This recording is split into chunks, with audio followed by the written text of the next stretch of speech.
All right, how to do a deadlift. So we're gonna go over a few things today. We're gonna go over how to breathe, how to engage your core in the correct positioning so you can effectively move the weight while protecting your lower back.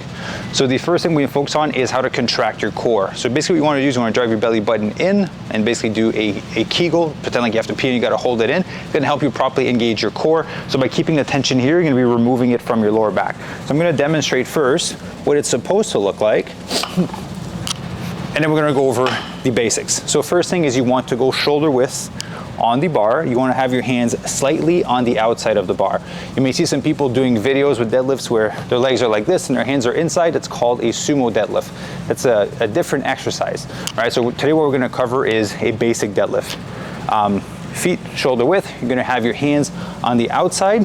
And so from the side, what it's gonna look like is we're simply going to sit our butt down at an angle like this.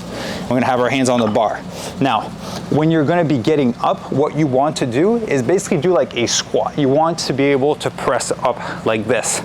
But because your butt is so far back, if you didn't have a weight to counterbalance you sitting so far back, you would fall backwards, right? But by holding the weight, you're able to stay upright. So now, first few things to mention is you wanna bring your shins to touch the bar ultimately. So make sure your shins are touching the bar. Make sure you're using the lines on the barbell, and I can turn this sideways this way. Make sure you're using the lines as point of references, shoulder width, to ultimately make sure you're grabbing the bar evenly on each side. Make sure you're not anything like this. So, by grabbing your bar, you're gonna wrap your thumb around it. When you're doing a deadlift with the bar, one thing you'll notice is that there is slack in the bar. So it's just a quarter of an inch. It's not a lot of motion, but what happens is if you're trying to rip the weight off of the ground, that little slack will basically make your back and your column go and it won't feel that great. So what we're gonna do is we're going to sit down, hands even on each side, get the bar touching your shin, remove the slack, right? Just this little thing here. And you're going to drag the bar all the way up on your shin, over your knees, up on your thighs until you're standing upright. So here's what that looks like sideways. All right. We're gonna keep the main goal also, there's so many things to a deadlift, but you wanna keep your back straight. So from your head to your upper back to your lower back, you want everything to be absolutely straight. Nothing like this, nothing like this. You don't need to look at yourself in the mirror while you're doing a deadlift. You want to keep everything aligned. So from here, what you're going to do is you're simply going to pull up and backwards at this angle. So you're going to go up and drag the bar against your legs, get over your knees, up, up, up, up. When you're at the top here, you're gonna squeeze your butt cheeks, right?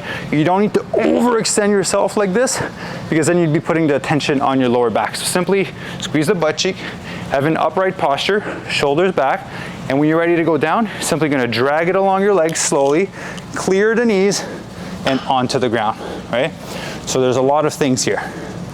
When you're pulling, you want to make sure that you're squatting for the first little portion, and then you put yourself straight. So I'll show an example of what I don't want it to look like and what a lot of people do. They get here, they get into this perfect starting position, and then they go like this. All right, so you notice what I did here is my legs straightened out, and then I pulled with my back. What you want is you simply squat up. And then once you get here, then you can do a hip hinge, bring it in, right? That's what's gonna allow you to stand up. So the whole point here is that once you get to this point, you basically squeeze your butt cheek and hinge forward, and boom, you're in the right position. So you wanna, if you have a mirror, you can set your phone to film yourself while doing the exercise, but ultimately you want the hips to go up and then hinge forward versus your butt going up and then lifting with your back. That's how a lot of people get injuries on their back, and you see a lot of videos of people with a rounded back like this. If you can't do the small little squat part with the hinge, the weight is too heavy, go lighter, right? At the end of the day, it's much better to do the exercise with lighter weights than it is to do with heavier weights and get injured and you can't do the exercise anymore, you can't do any other workouts. So just one last time, you want your shins touching the bar, shoulder width, hands on the outside, remove the slack from the bar, and then you're simply going to sit up and then hinge, all right? And by keeping your back straight.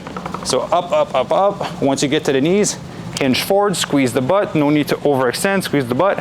One thing you'll notice is my shoulders are back. They're not forward like this.